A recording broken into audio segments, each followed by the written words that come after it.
Ladies and gentlemen, please join me in welcoming to the stage a fearless leader for American faith, families, and freedom, Governor Ron DeSantis.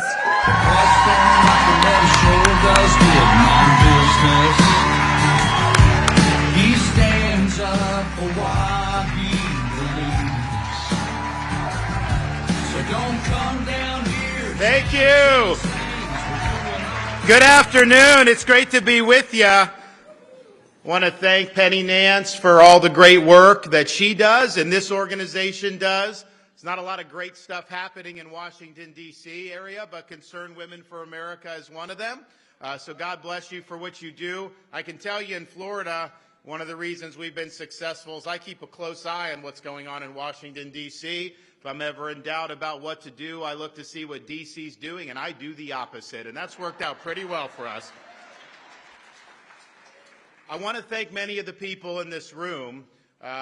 Almost 2 years ago, my wife was diagnosed with breast cancer, and, we have a 6'5" and a 3-year-old now. At the time, it was a 4, 3, and 1-year-old, and that's not the type of diagnosis a mother of those young kids want to get. And it was a difficult time to process that, and a lot of fear about what the future held, a lot of the roadblocks, and some of you have had to gone through this, and you've told me that, and it's not easy. Once we went public that she was facing this, I can tell you one of the things that made the biggest difference were the prayers that we received from people throughout this country. The power of prayer is real, it's powerful, and I'm happy to report my wife is doing better than ever right now.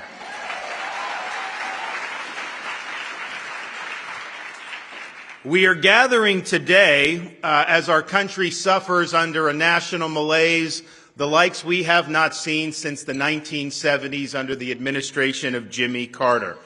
We see inflation that has skyrocketed. Simply affording groceries has become difficult for hardworking families. Forget about being able to afford a home or to afford a new car. And we know that crisis was driven by the people in Washington, D.C. who borrowed, printed, and spent trillions and trillions and trillions of dollars over the last 5 or 6 years. Our debt is now in excess of $32 trillion. I remember when I was a congressman, got elected in 2012, it was $16 trillion. We thought that was a big deal. And yet just in the last 5 or 6 years, they've added more to the national debt than we did in over 200 years as a country. We know that's not sustainable. We also know it's not sustainable to have a country that cannot even control its own borders, to have a country where drugs are pouring in at such an extent that we are losing over 100,000 Americans every year from drug overdose deaths. We see federal agencies unaccountable to the people, wield their power in ways that are weaponized, where they go after disfavored groups, like a parent going to a school board meeting in Northern Virginia, a pro-life activist like Mark Houck, even circulating memos saying that observant Catholics are potential terrorists. We see cities floundering under leftist government, crime out of control, Soros-backed prosecutors allowing the inmates to run the asylum. Our education system has continued to decline. People like the teachers' unions and the left, they want to use our schools to indoctrinate our kids instead of educating our kids. And we see what goes on in the schools with social experimentation, like trying to jam men into women's sports. We've seen the advent of woke ideology, and we've seen how that has captured and corrupted institutions throughout our country. They want you to believe that a man can get pregnant. They think it's appropriate to jam sexualized curriculum into elementary school classrooms. Even in our U.S. military, we see a political agenda. We see social experimentation, and we see our country weaker than at any time in our lifetime. And of course, one of our most foundational freedoms of all, the freedom to practice our faith, is coming under assault by leftist elites all across the country. Now, there is a lot of pessimism in the air given what we're facing, and I think that that's understandable. But I'm here to tell you there is a better way forward for this country. And that better way is not only possible, it is within our grasp if we make the right choices over these next 18 months. And I'm not just spitballing when I say that. I'm not just here trying to give you a little happy talk. I can tell you the state of Florida and what we've accomplished there shows that there is hope. It shows we can win again. It shows we have the capacity to reduce our nation's decline. This is America's time for choosing. We must restore sanity to our society, and we must restore freedom throughout the land. And you know a lot of the issues that matter. We've seen them, and I can tell you this. In Florida, we identify issues. We don't just talk about the issues. We act on the issues. We deliver results on the issues. And we're willing to fight the media. We're willing to fight the left. We're willing to fight anybody who stands in our way of doing what's right. Just look at the issue of parents' rights. So this is sensitive to me because I'm a governor running for president and all that, and that is something that's important. But I'm a dad of a 6'5" and a 3-year-old. And my wife and I really believe that parents in our country should be able to send their kids to school. They should be able to watch cartoons, just be kids without having someone shove an agenda down their throat.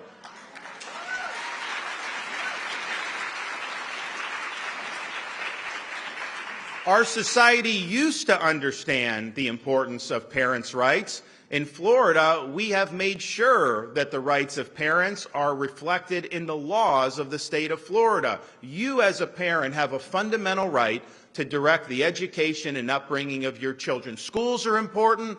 Other parts of our society are important, but that does not supersede the role of parents. And look at the contrast we have between a state like Florida, which honors parents' rights, versus a state like California that has now doing legislation that says if you as a parent have a child, maybe like a 10-year-old son, and the son comes to you and says that they think that they're really a girl, if you say no, you could lose custody of your own kid. That is an assault on parents' rights. That is an attack on the American family. And in the state of Florida, those policies are dead on arrival.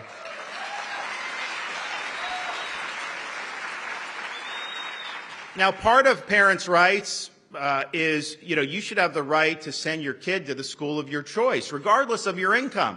And in Florida, we've enacted universal school choice.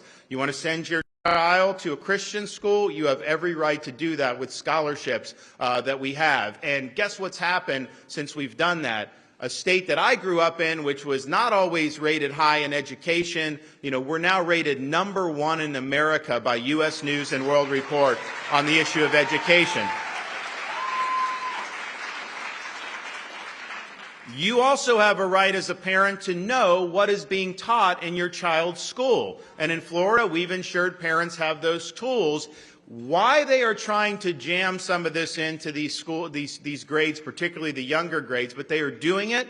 They're trying to jam adult material and pornography. There's books like this Gender Queer, which is totally unacceptable to have. Now, the media, so we've given parents the right to go in and say, no, that's not consistent with Florida standards. That should not be in my fourth grader's library. And so it gets removed. No one even defends this stuff. Once you call them on it, they don't defend it because they know it's something that's indefensible. But what the left and the media will say is if you remove a pornographic book out of a fourth grade classroom, that is a book ban. You're banning books. I can tell you in Florida, you can buy whatever book you want as an adult. If you want to be doing this type of adult material, don't jam it in an elementary school classroom. Do it on your own time. Go watch Hunter Biden's laptop for all I care. I don't know what you do. Just keep it away from our kids, please.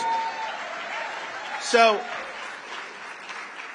it's a hoax for them to say it, but I called them on it. We did a press conference in Florida a few months ago. We said we're going to expose the book ban hoax. Before I even spoke, we just played on a TV screen what the parents had actually objected to. The news stations that were covering our press conference cut their feed because they said it was too graphic to air on television. Well, if it's too graphic for the 6 o'clock news, how is it okay for a sixth grader?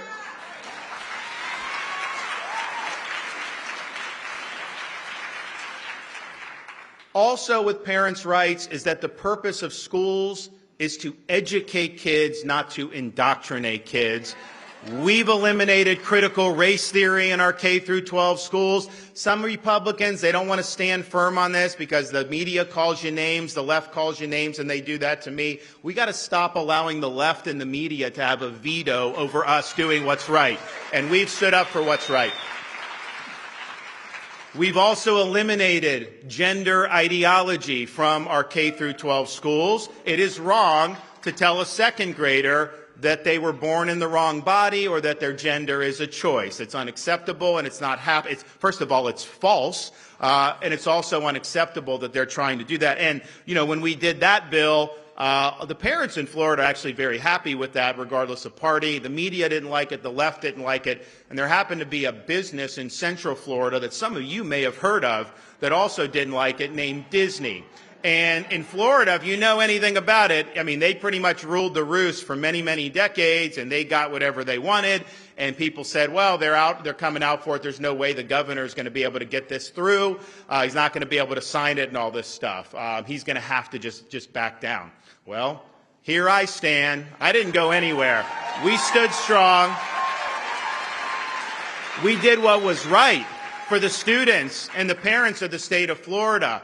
It is wrong to try to sexualize the curriculum of our young people, and we will do battle with anybody that seeks to rob our children of their innocence. This is a fight we've won in Florida, and it's a fight we must win all across these United States.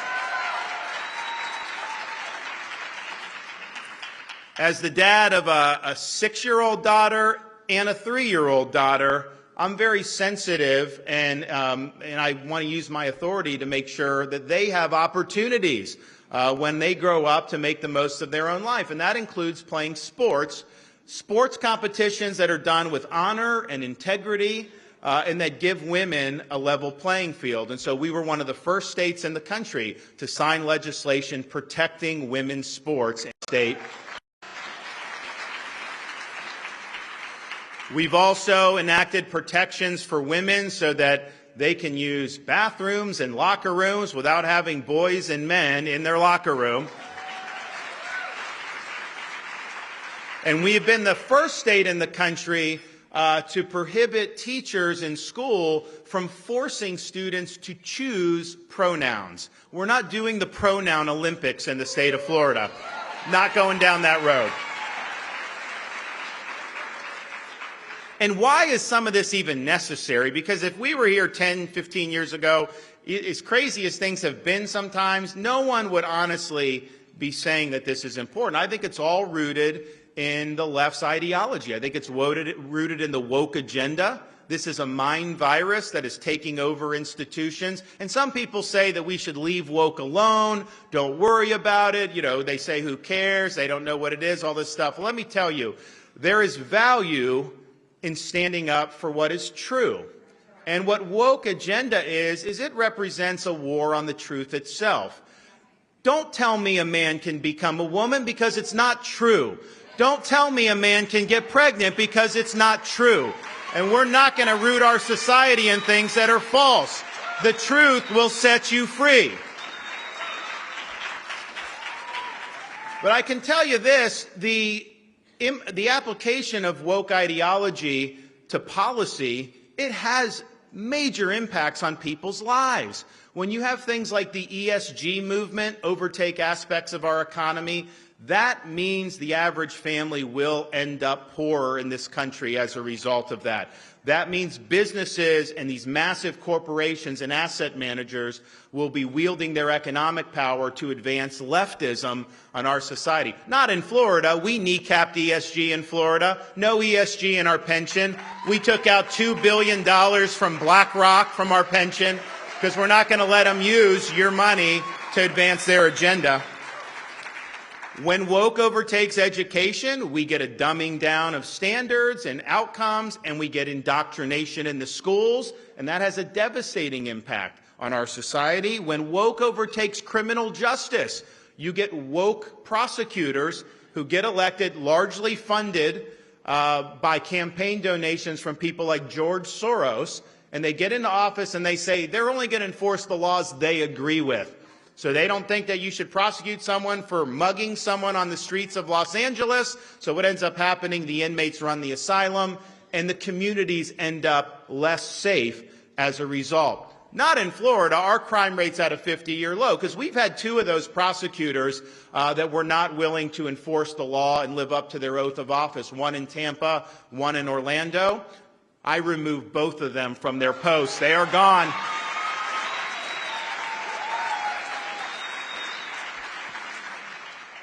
We've also in Florida not just given lip service, but we put our money where our mouth is when it comes to promoting a culture of life.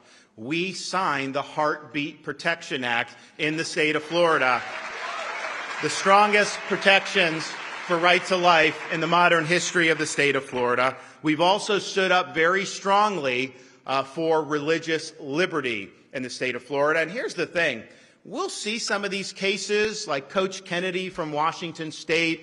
All he wanted to do was pray at midfield after a football game. And wasn't forcing anyone to do it. A lot of the players wanted to do it. He lost his job because of that. And so he goes all the way up to the Supreme Court, and he wins 6-3. And people say it's a victory for religious liberty. And I'd say, yeah, in a narrow sense it is.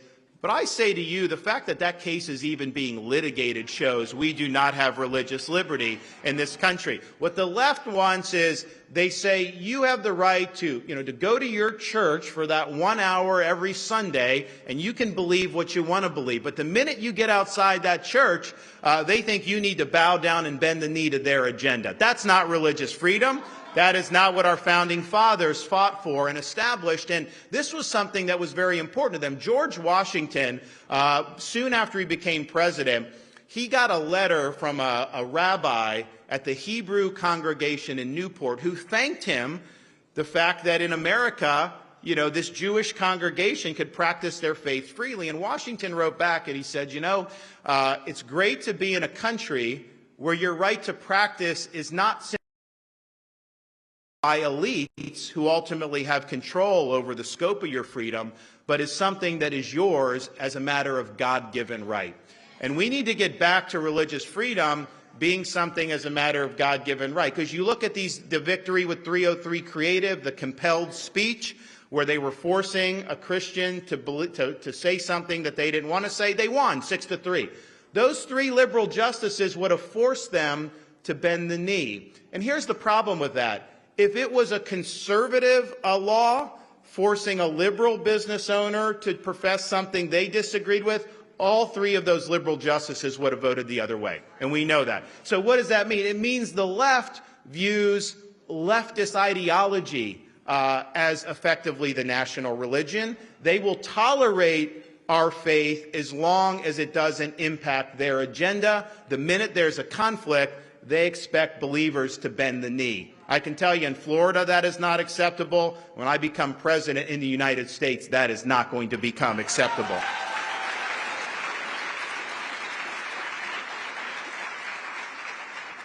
We also understand that what we've shown in Florida that you can do with the economy, for example. And, Penny mentioned with COVID, we were able to keep people in business, and we had a huge rush of people coming down. Business is thriving. We're the fastest growing state in the United States. We're leading the nation in net in-migration every year since I've been governor.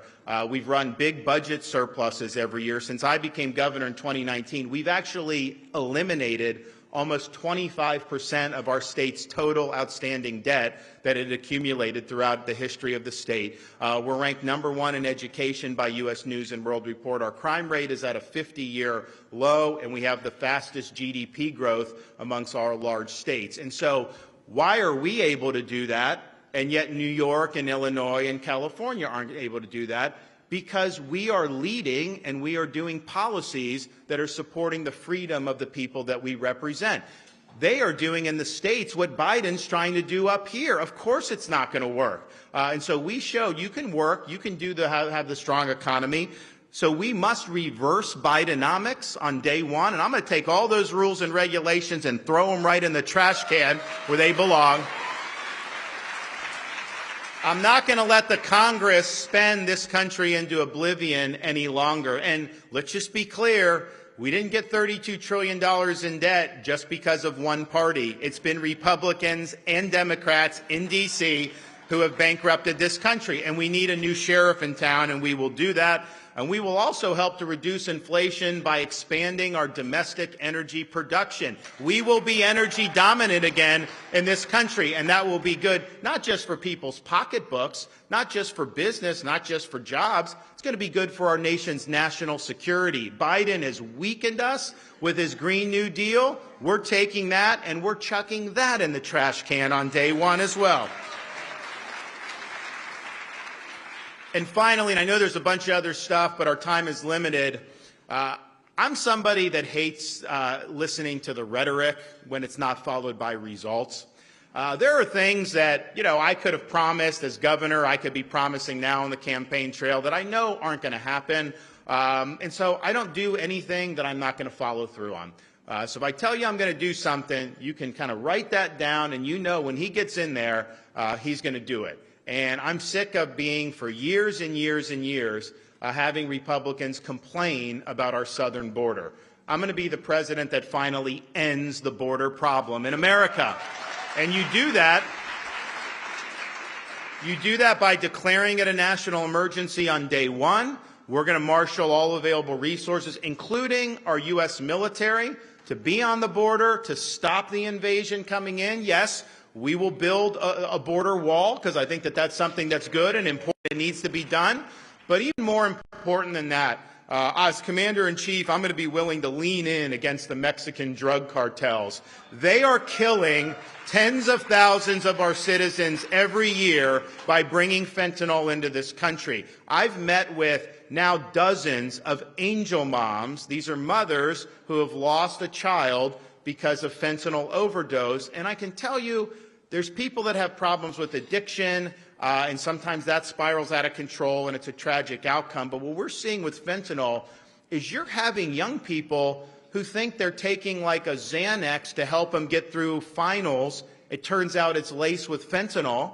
They take it and then they die. So just imagine as a parent, if you have kids of that age out there, they can make one small mistake, and that could be the end of it. And yet, Joe Biden doesn't care about these people that are dying. He's not lifted a finger to hold the Mexican drug cartels accountable. They are invading our country and killing our people. I'm authorizing the use of deadly force against them. If they're breaking... If and when they try to break into our country, bringing fentanyl in, these Mexican drug cartels, it's going to be the last thing they do because we're going to leave them stone cold dead.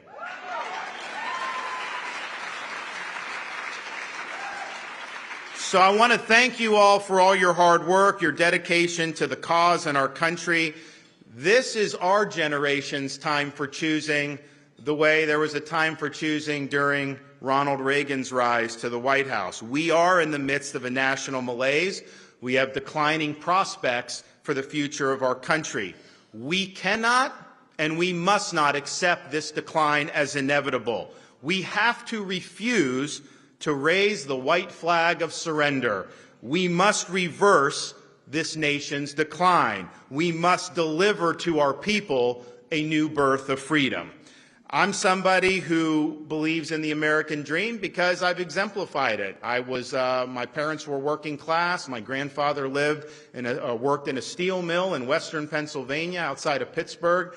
And I always understood that in this country, if you work hard, you can get ahead. I started working minimum wage jobs to be able to put myself through school, to be able to give myself an opportunity to succeed. That dream is slipping away for millions and millions of Americans, and we have to restore it. We have to choose freedom over Bidenomics. I'm also somebody that even as I worked hard to put myself into a position to succeed financially, After September 11th, I felt the call to serve the country in uniform, so I volunteered to serve in Iraq. I was attached to a U.S. Navy SEAL team in places like Fallujah and Ramadi, which was not exactly the Four Seasons at the time.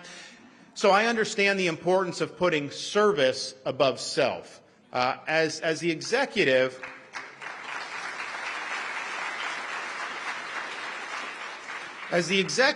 you're called upon to be the leader, but what you have to do is you have to channel the hopes, dreams, and aspirations of the people that you're representing. It's not about me. It's not about my issues. It's not about litigating things from the past. It's about your future.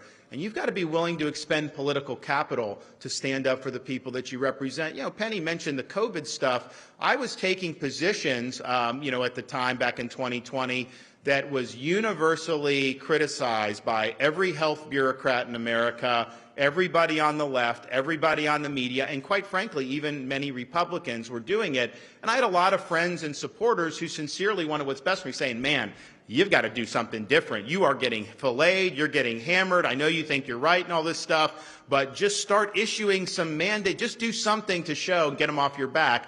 And a leader's job is to care more about protecting the jobs of the people he represents than protecting his own political hide. So I was totally willing to let the chips fall where they may.